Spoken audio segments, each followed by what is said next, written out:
So, YouTube family, let's talk about it. This hypocrisy and bias that's been sitting in plain sight, and it starts with Quincy Avery. Quincy Avery, the self-proclaimed quarterback guru who somehow always finds his way to take a shot at the Sanders family, Deion Sanders, Shedeur Sanders in particular, the entire family. He even had spats and feuds with Bucky Jr. of Well Off Media. I've been proven over and over this guy can't stand the family. I'm going to tell you what just recently happened.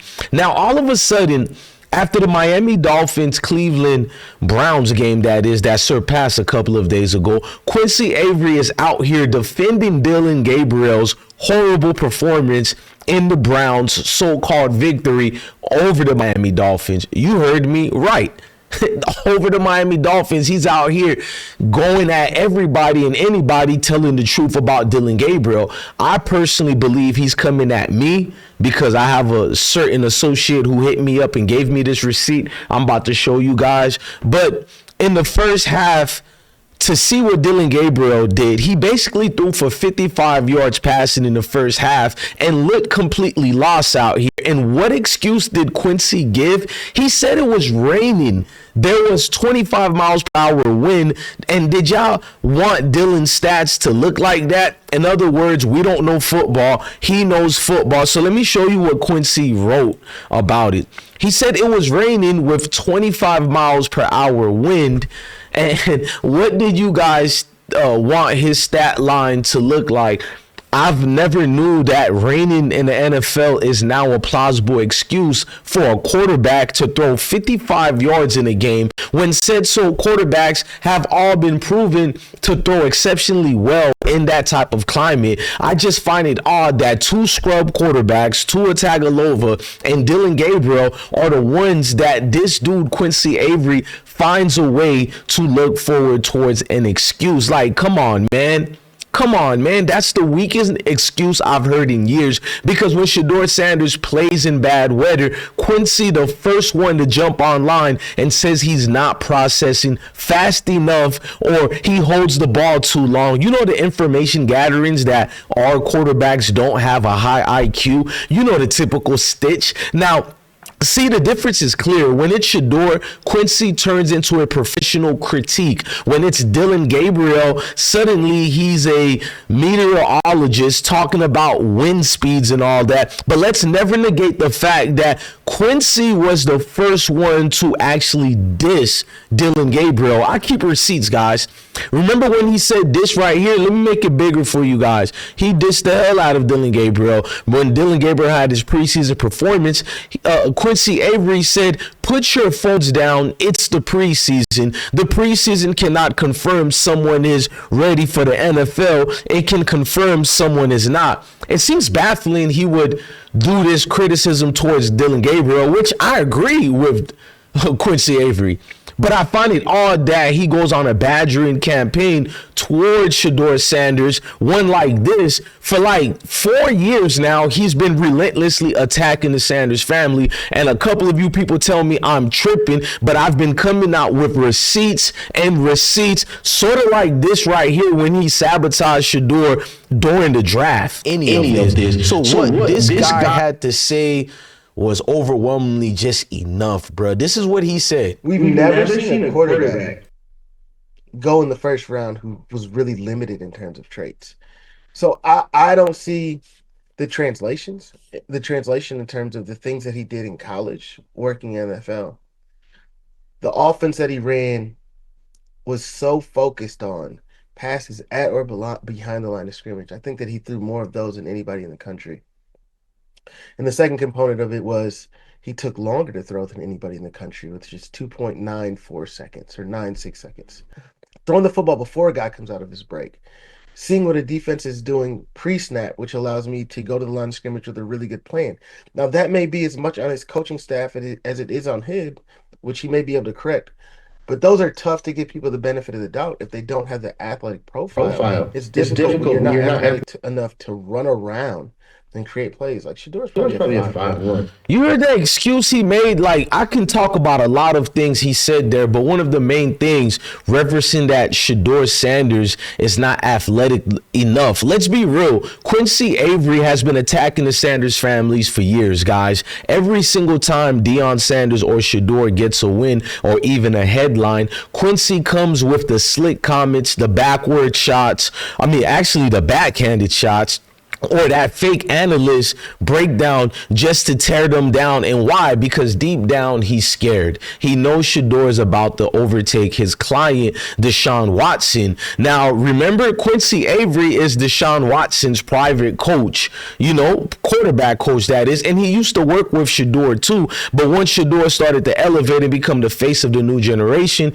Quincy got salty. That jealousy turned into an obsession, which Deion Jr. had to shine in and make a statement. Now that statement will go over heads, but the thug Quincy Avery would just continue to attack. This was last year in June 25th, and Deion Jr. would let him know, what's wrong with you? You feel me? So Deion Jr. said, we both had NFL dreams and didn't make it. We both found a different route and both found successful doing what we do. I applaud your 304 tell for that. In saying all that, you still itch made for constantly talking down on people on this app that don't even know you. All love though. I'll see you in person. Now I'm with Deion Jr. because this guy Quincy wouldn't stop. Look, on the bright side, he thinks you are good enough. He will also consider you one of his sons. It's disrespectful. This guy is supposed to be a professional, and you're out here claiming that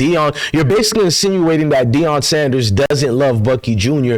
because for football related reasons, Bucky isn't as talented as a Travis Hunter. You know how disrespectful that is? How can that equate to the love between a father and son? But this is who the turd is, because I find it odd he went harder at the Sanders family during the draft process, and I think I have found it. It was when you got the new show or the documentary that Hulu gave you for all the tap dancing, cornbread, buttermilk biscuit eating, fetching and stepping and fetching you've been doing. And it was called the Quincy Avery effect. You talked about being homeless and all that, but shut up, dude.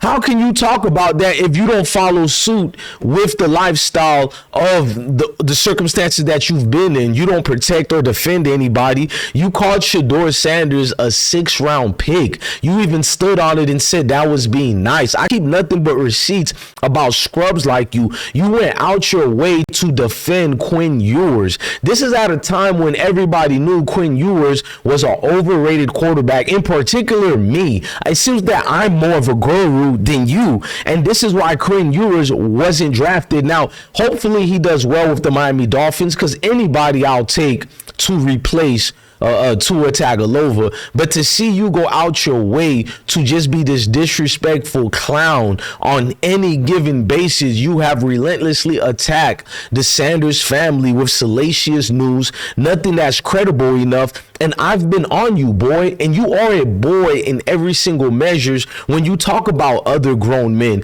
There is no other way I can call you an adult. You are a boy in every single aspect. So to read some of these things where you denigrated a family, you guys can pause and read it. You wrote a lot of these nasty things leading up to the draft, and my only thing was, why are you harping on the Sanders family? Why are you concentrated on this one particular family every single time you're on the national headlines or you're on a national level platform, especially when you and Bomani Jones were two clowns going back and forth relentless? Now, at the end of the day, you're biased and you have a clear obsession, but it's for said so reasons. He's also connected to the Cleveland Browns organization. If you guys don't know, he's an associate of them. The same team where Shedeur and Dillon Gabriels are now teammates. And notice how Quincy never criticizes the coaching staff, never calls out Kevin Stefanski or Andrew Berry for the mess they've made in Cleveland, but he's quick to downplay Shedeur and defend Dillon Gabriel.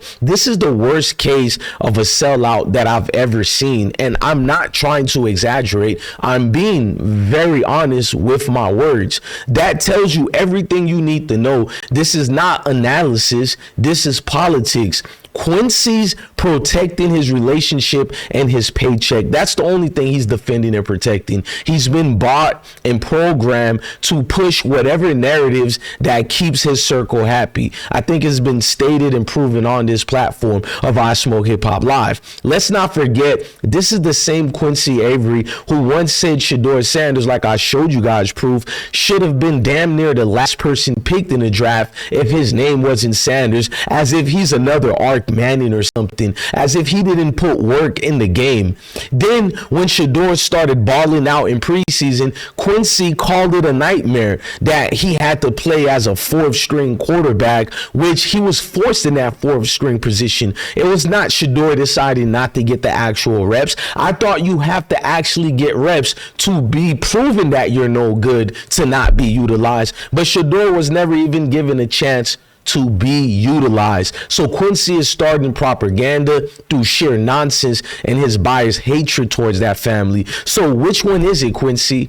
Is he not good enough, or is he too good that you can't stand to see it? Make your mind up. And it goes deeper, ladies and gentlemen, because this man even questioned Deion Sanders' coaching acumens, his coaching career, saying it was more about promoting his sons than building the Colorado's program. How come that same narrative is not applied to other coaches who coach with their sons or nephews, which is running rampant through the Mayo community, and it's been going on for decades upon decades, and no one ever had issues with fathers coaching their sons until you see a level like the Sanders family. But you're going to believe it's not the complexion of protection. You're going to believe it's not Mayo, and I say so. But Quincy sees himself through the lens of a Mayo counterpart, and even my Mayo brethren and sisters agree with me. This is a worse complete case of a sellout if I've ever seen one. To just disrespect and project your projections as if it's an actual fact, it cements my status on all you step infections. There's only one solution for all step infections out there. I've always stood on that. There's only one sole purpose that can be done to any step infection, and because we're on YouTube, I will not say it, but I will give you your anthem. I'm talking with them two nigga magpies. Remember them two nigga birds? I seen a whole, them little nigga birds. What was I supposed to think? They were French birds? I seen a whole fly. Big eyes. I seen a butterfly. I done seen little nigga birds. I done seen. You feel me? I done seen a jigaboo cry. That part. We got to go a little bit further deeper on it, ladies and gentlemen. At the end of the day, you can't see what he's doing and play up to a level of he's being a professional. He's not. You cannot call yourself a quarterback coach or a leader of young men and constantly tearing down one of the few black families in football who are winning publicly, professionally, and spiritually. Nothing being connotated with some type of love and hip hop Atlanta rhetoric. None of that. They're actually out here winning as a family and comprising what we know about the black Americans right now. We know we come from great families. We know we have a structured family, but what's presented out there is fake stats by guys like Charlie and his followers, fake stats about the 13% being overwhelmingly 30 to 80% of the problem in America is a farce. It's a facade. It's always been that. It's the go-to stitch of the scapegoat for whatever crap that you failures are going through. The black man and black woman will always be to blame. At the end of the day, Quincy Avery's problem, ladies and gentlemen, with the Sanders family isn't football, because it's always going to be bigger than football and deeper than football. But his problem, it's eternal. He sees something in them that he wishes he had. You seen his life story that Hulu gave him. He sees the confidence and purpose and legacy in the Sanders family, something that he didn't grow up with and that he never had. So let's call it what it is. Quincy Avery's bias against Deion Sanders and Shedeur Sanders is rooted in insecurity. His defense of Dillon Gabriel isn't about football. It's about control, influence, and fear.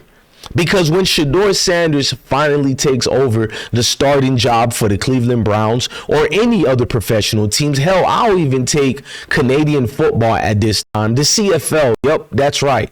So at the end of the day, and we all know it's coming, every single one of these critiques from Quincy Avery to those fake media analysts will have to eat their words. DJ Bless One signing out. Real commentary, no bias, no scripts, just facts, ladies and gentlemen, and you just got to deal with it.